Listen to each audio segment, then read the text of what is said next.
What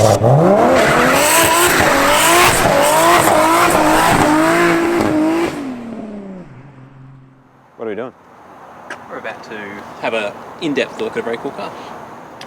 We're here with Dan from Simply Tuning, everyone. G'day. Welcome to another episode of 0 to 60. Sorry for the random camera angles. I'm pretty excited about this. Dan has just shown us a few little bits and pieces about it. And I said to him, we've got to actually just sit down, ask him, well, stand up, ask him the questions because this thing's friggin' wild. Hopefully you saw it in the other video. It makes some good noises, this car. Because it's got a single turbo. It does, yep. Now, correct me if I'm wrong, this is the first single turbo kit you've done on an S55? Yep. First single turbo kit I'm aware of on a right-hand drive S55. Internet, correct me if I'm wrong. And you can just see it down there. Dan, what turbo is it? It's a Garrett G35 900. So the new generation of what's on our E90, or your E90. Yep. And how long has this taken you to do? The build itself wasn't that bad. I think start to finish fabrication-wise, we probably knocked it out in about a month. About a month? I've had the car now for probably the best part of 6. Yes. Because we went a little bit more than just putting a single turbo on it. We port injected it, and then we did a few fun things with the port injection to make it a good street car, and that needed a lot of testing. Now, I know everyone's going to want to know about the engine, the turbo, and why it makes the noises it makes, why it goes as well as it does, but let's tease them a little bit with what else you did, because the car come in not completely stock, but you've put these wheels on. Yep. You've got an airbag kit in there. Yep. Now, is that an off-the-shelf kit, or is that something you put together? Yeah, it's an airlift kit, so it's all off the shelf. How do you control it? It's got a cool little controller. You can Bluetooth it to your phone, but it's basically just like a little phone screen. Ah, I didn't even see you doing it before. A few buttons in there. And in the boot, we've got a little bit of Car parts, but basically nothing that you can see. So you've got full boot space? Full boot space. The tank lives in there. Nice.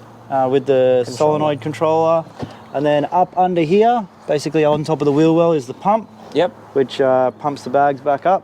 And yeah, so we wanted to keep full functionality, so it's a good daily driver still. So the owner of this car, I'll say his name, Brett. Yep.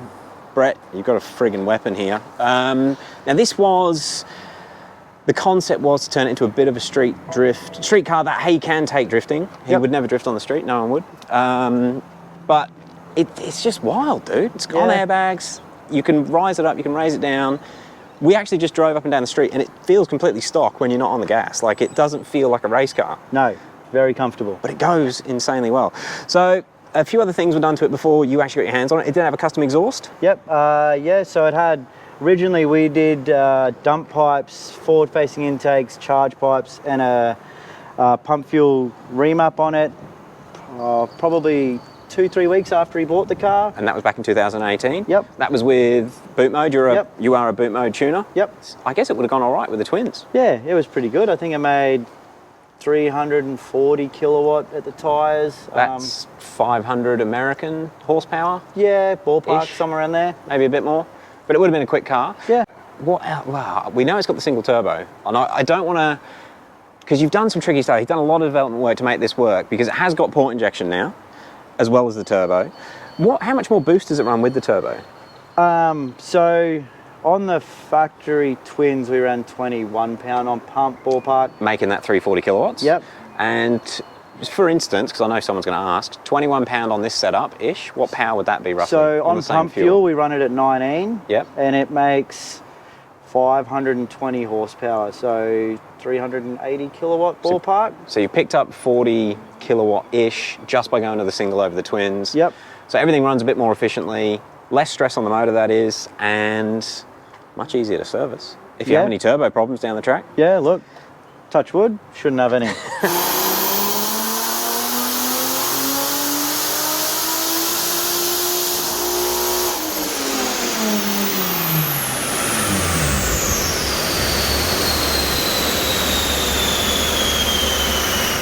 So you've gone for an off-the-shelf type cooler, but you've had to modify it because obviously you've got a single inlet instead Yep. of the twins, and you're still running obviously the water-to-air cooler.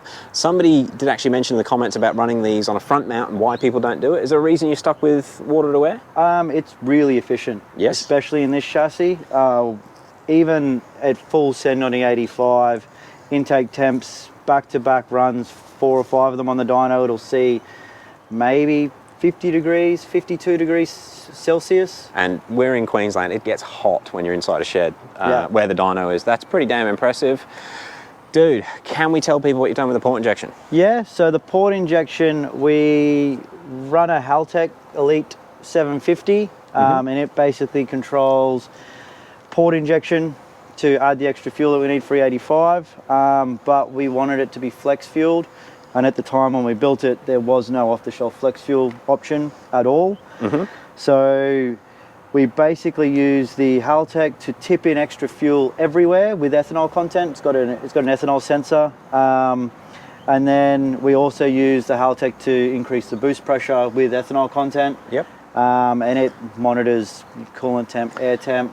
Hey, that's a big bonus, because all these guys that run, being N54 fanboy, all the guys that run the MHD and the Motive Flex kits, they can't increase the boost with flex fuel, can they? You can.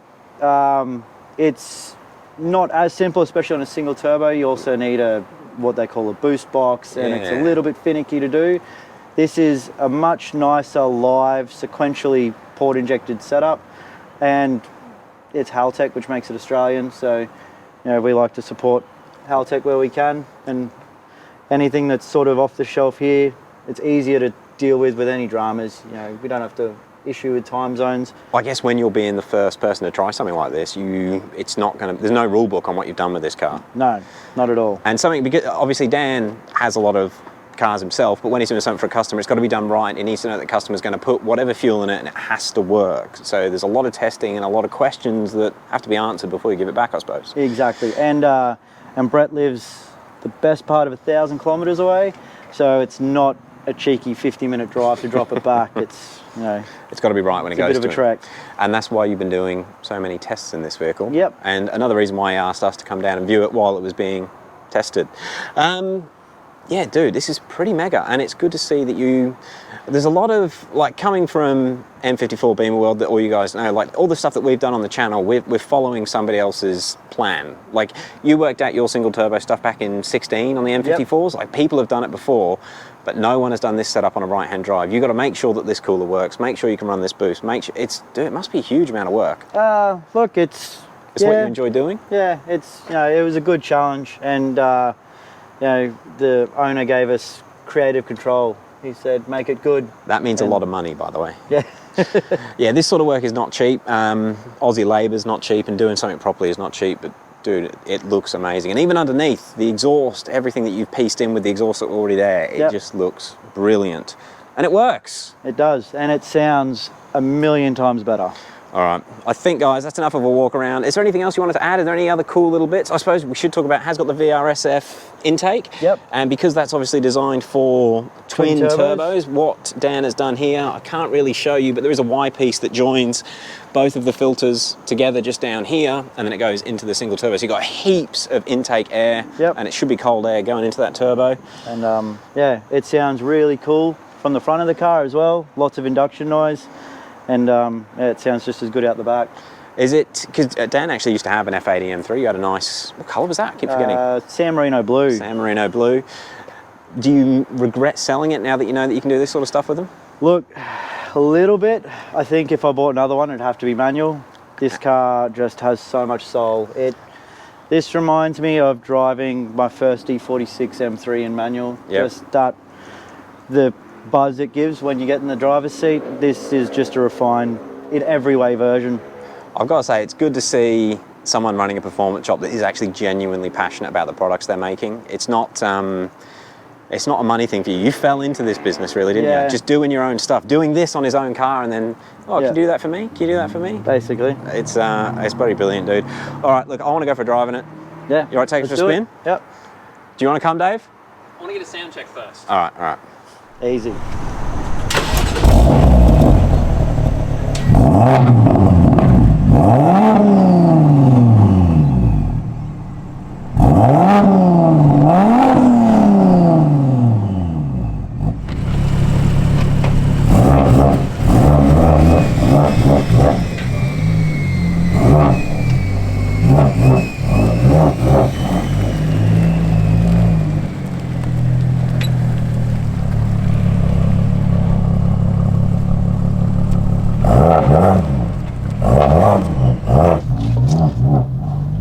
not raspy. No, it's not. So that's so good. Standard rear muffler, just with those resonators in there, and it sounds on point. Yep. And oh, the noise!